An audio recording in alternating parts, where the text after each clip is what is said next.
G'day everyone, so in this video we're going to be going over average rates of change whilst looking at graphs.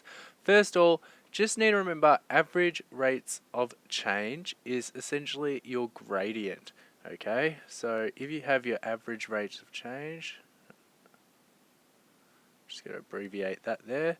This here is our, not sure why that changed that to a 0. That here is our gradient.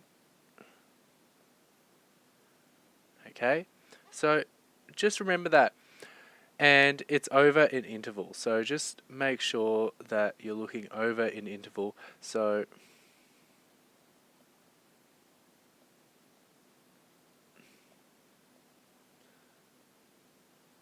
we'll go through how this is done in these types of questions.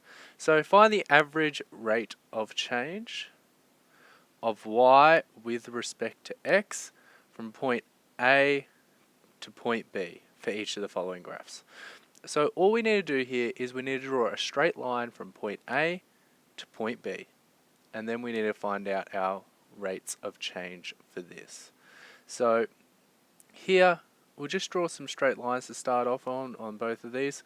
So this one's -5 and 30, which is around here, and it goes from 2 to 5, so around here, and goes from 2 to 5, and I just realized it's still on my highlighter. Here we go.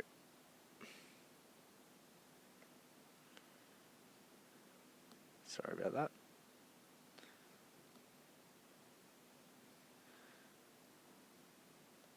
Alright, sorry about that.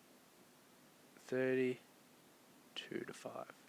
Okay, so that's essentially one of the straight lines, and you're working out the gradient of that. Okay, and then our next one here is -1.5 and 14, and it goes to 2 and 5. So I'll try and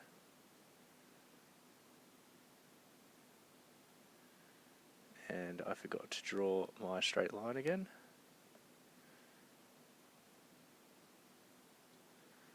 So that looks something like that. So just remember your gradient, this is the change in y over change in x. So our gradient, or I'll write our average rate of change,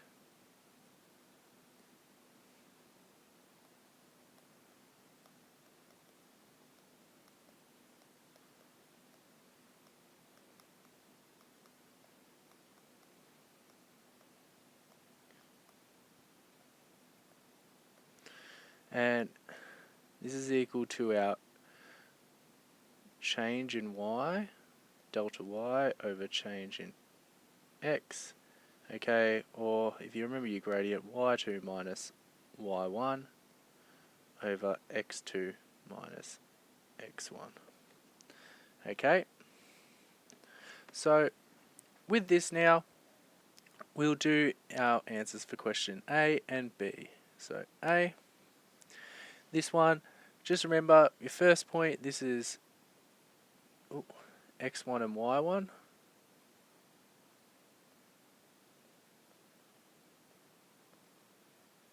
Okay, your second one, that's x2, y2. Okay, always go left to right. So with this, our y2, this is 5.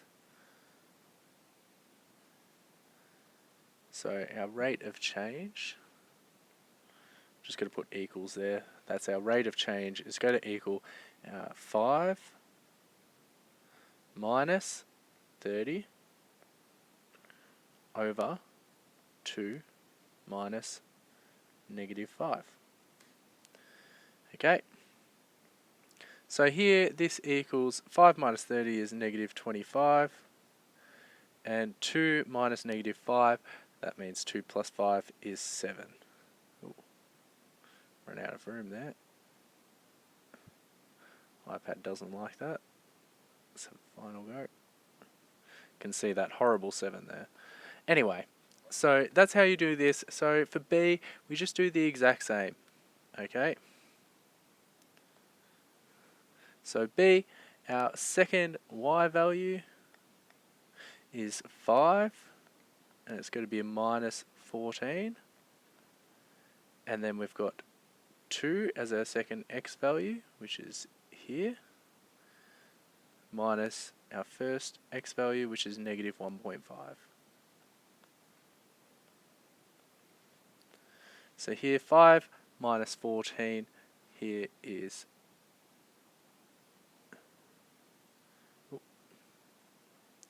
negative 9, and this is over 2 minus 1.5, which is 3.5.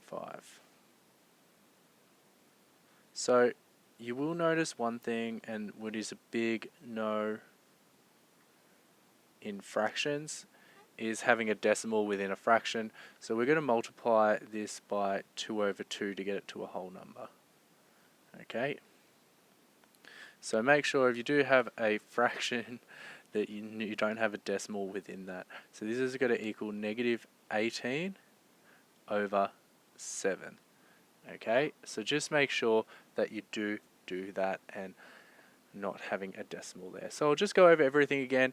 Average rate of change is essentially a straight line from both points when graphing, and you're working out the gradient of those straight lines. So you'll notice with these, hopefully you can tell at the start that these are both going to be negative because they're going down left to right.